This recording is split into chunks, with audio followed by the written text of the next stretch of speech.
Hi, hello, I'm Shreyas Carr, and my project is beeping blandings using radio telemetry data in ArcGIS to correlate turtle sightings with habitat features to focus conservation and protection efforts.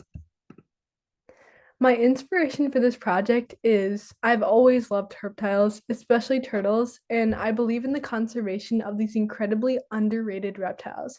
For the past 2 years, I've been doing field work that has proven to be incredibly motivating for me to move forward, working on projects that better turtles. Some background on blanding turtles in Minnesota. They are one of 9 native species in Minnesota. They are threatened in Minnesota, but also endangered in other states, specifically in the Midwest. They are a minimally understood indicator species, which means that they provide us a sense of ecosystem health and resilience. When blanding turtles populations are faltering, that could mean that the ecosystem's health is faltering too. Blanding turtles are also scavengers and are lakes and wetlands janitors.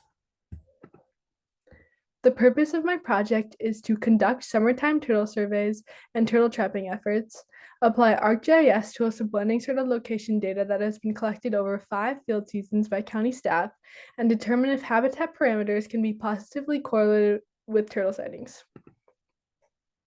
My hypothesis is that summertime fieldwork will enhance my understanding of long-term turtle data the county collects, and ArcGIS tools applied to blending turtle location data will show that distance to open water and a prairie land type are positively correlated with turtle sightings. For my materials and methods, my first objective was to conduct summertime turtle surveys and turtle trapping.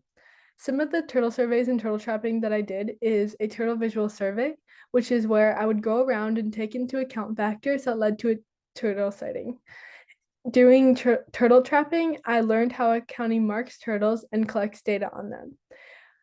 I also was able to do radio telemetry locating, which directly relates to my project. I was able to locate turtles and get an understanding of how the county collects and records data. Another survey that I was able to participate is Blanding's nesting data collection. I would mark nesting Blandings on the road, and the organization would collect data on them. I also did a road mortality survey, and doing that, I was actually able to understand the impacts of cars on turtles and incredibly whole habitats. Just how many species are affected by cars and human environment interaction and infrastructure. My second objective was to acquire data from county that was collected from 2018 to 2022. I would then insert a topographic base map on ArcGIS. A topographic base map shows the background of a map and gives me a better understanding of Blanding's locations. I then uploaded the shapefile for Blanding's locations. A shapefile consists of 3 to 7 files containing the Blanding's UTM coordinates. I then added in a Minnesota land cover file for the specific type of land the Blandings were found on. In ArcGIS, I used the point density tool to make a heat map. This would help me better understand the turtle's location data and also allow me to share the data with the scientific community. I also analyzed the weather and habitat data in a spreadsheet, and this gave me my numerical data. I gained an understanding of the process and source of data for the county through conducting the visual survey. Doing the visual survey, I actually was able to get an appreciation for the park's topography and features. While doing this, I was able to walk around the park and understand this is a Blanding's turtle's habitat. And being able to understand that I felt was amazing. And then I also was able to do the radio telemetry process of locating the Blandings. And doing that while I was analyzing the data, I understood how it was collected, and it honestly made the analysis easier and more fun because it all made sense to me. This is a map that I made in ArcGIS, the heat map, and then this is a key for the Minnesota land cover. For my results, I found that 34 turtles were located in open water, 212 were located in wetlands overall, 122 were located in open wetlands and open water, 90 were found in a forested wetland, 44 were found in a pond or lake, and 18 were located in the prairie.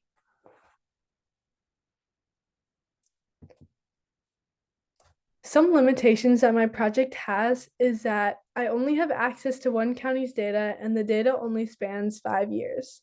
This means that I do not have a whole lot of differentiation between the data. And so being able to incorporate another county's data that might have a different landscape than the county that I analyze the data for, maybe would give me a better idea of Blanding's turtles' location patterns.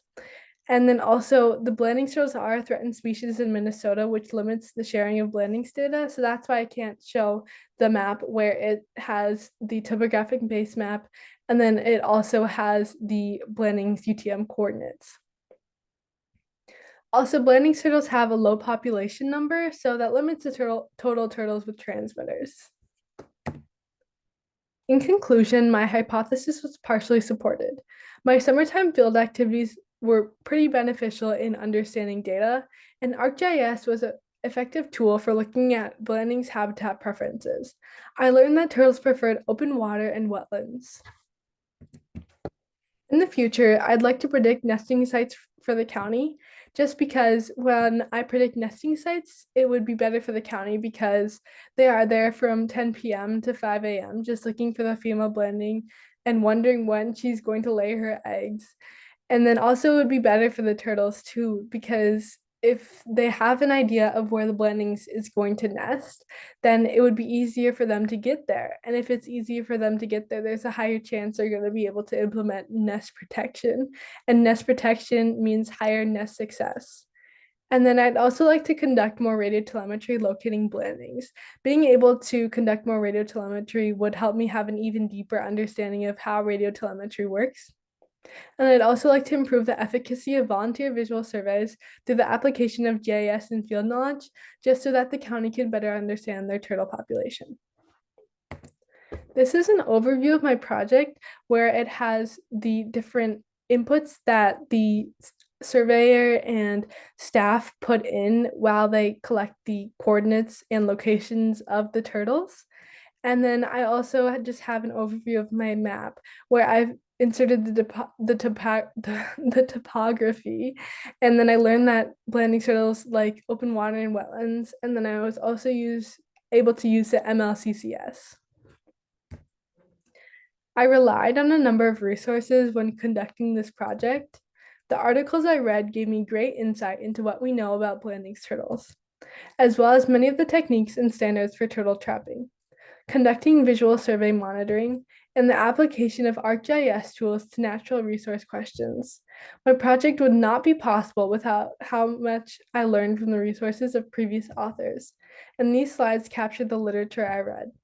In summary, there are so many new tools available to natural resource management, and I'm excited to use radio telemetry and mapping tools to enhance our understanding of Blanding turtles in my community. I'm optimistic that we will be able to apply the information we gather to develop better and more effective best management practices for new construction projects, as well as improve protection efforts for Minnesota's beautiful and incredibly underrated reptiles, turtles. Thank you so much for listening and have a wonderful day.